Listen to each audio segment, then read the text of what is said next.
Evelyn to Philip, February 28, 1944. Dearest sweetheart, I was unusually disappointed when the postman passed us by this morning, as it would have been 4 mailless days. Imagine then my elation when the afternoon mail had your letters of February 18th and 20th to offer. I read through them quickly, holding my breath, and an inexpressive excitement came over me as I read of your meeting with Ed. I'm so happy for you and hope you will meet again. You also cleared up dubious accounts of Ed's whereabouts, bothering the family for some time. I saw his butler's sister about a month ago and liked it as well as you did. When Deanna hits the high notes, my blood runs cold. The Criterion sounds swell, and I'd sure like to accompany you someday. I guess you've heard from Izzy by this time, and I'm hoping you'll see him too. I passed up Hostages.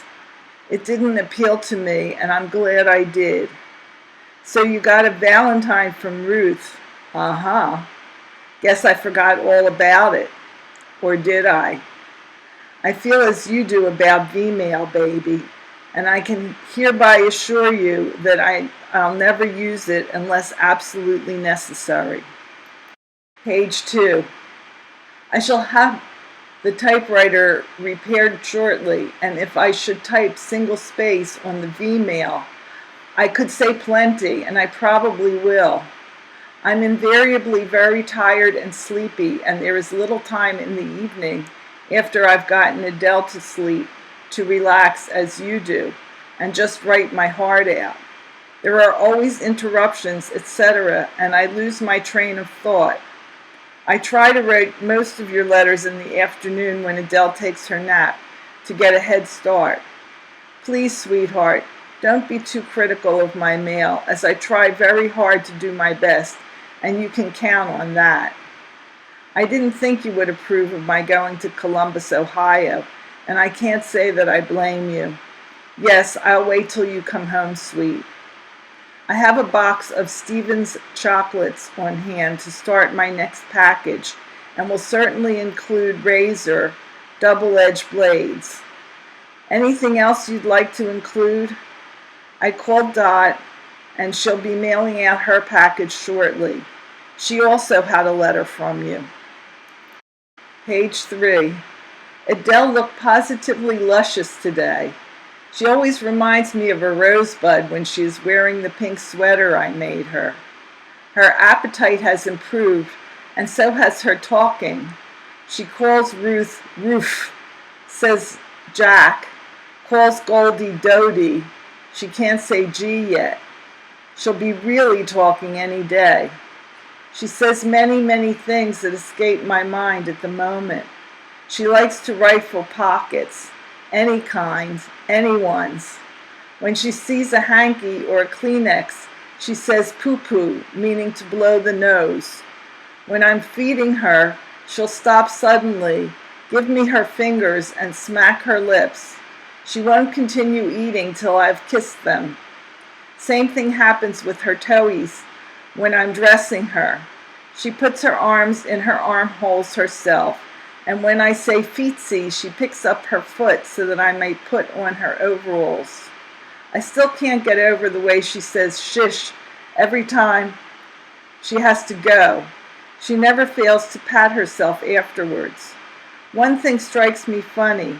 Whenever I get a letter from you, she always says Dada. She calls all pictures Dadas now. Page 4. But we'll kiss only one, yours. Now have I convinced you that she knows her daddy when she sees his substitutes? I always give her the envelope of your letter to play with while I read. She loves to tear paper. It works miracles when I wish to keep her occupied, except that she must be watched closely or she'd eat it. She takes everything into her mouth.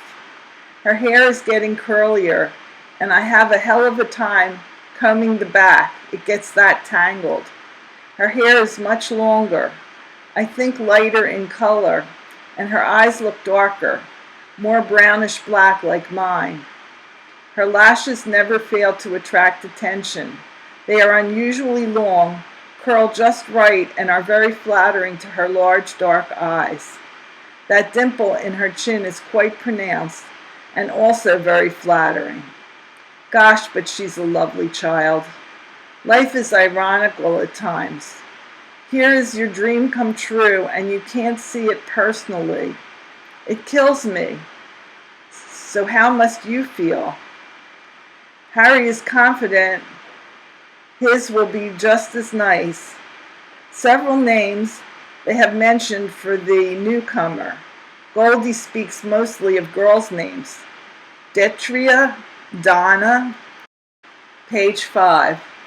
Dennis, Daniel, Doreen, and I just thought of a nice girl's name, Delia. Do you like any?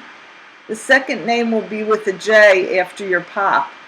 They mentioned the name Dennis J. Strongen. Sounds nice, doesn't it? By the way, my board will now be $40 instead of $20 starting next month. Harry and Goldie will each pay $10 per week, and so will Mom, making a total of $40 per week. There was an announcement made that no 4Fs will be recalled, as the Army has had too much trouble with them. Mom expects to spend at least 2 weeks at Ethel's when the baby comes. She will go there when Ethel leaves for the hospital to care for Paul, which will be almost any time in March.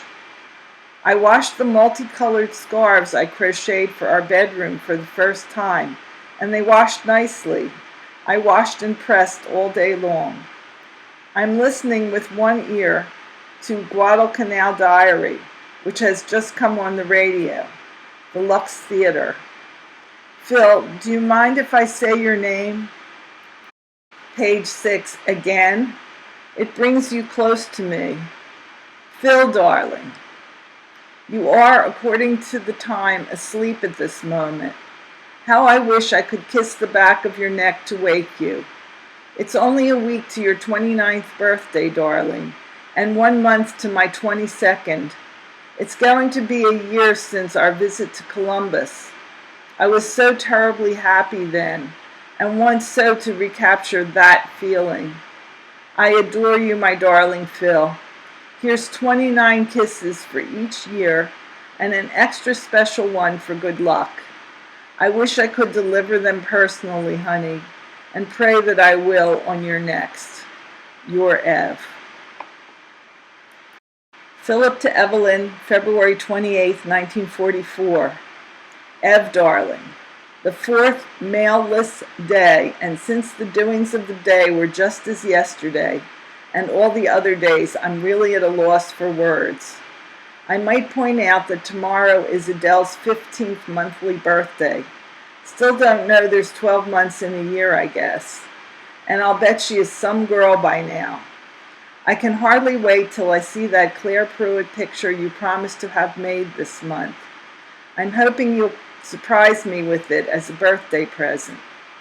Still haven't made an opportunity to write all those letters I told you about a few days ago. I do have slack moments during the day, but never long enough to get a letter off. Whenever I get ready to settle down to it, something else pops up. In the evening, I barely have time to write your letter before lights out, and that's the way it's been for almost a week now. It's very aggravating for me and does my peace of mind no good. Then, too, my inability to send you any money this month isn't too easy to take either. Outside of these two worries, things in general are running smoothly. I'm still feeling swell, physically, which is rather surprising when you consider the vagaries of the English climate. Page 2. I haven't had as much as a cold since early in September, which is quite an accomplishment over here. Ordinarily, I would be looking forward to another 2-day pass in a few days, but being temporarily all but disabled financially, I guess I'll have to let it ride till a more opportune time.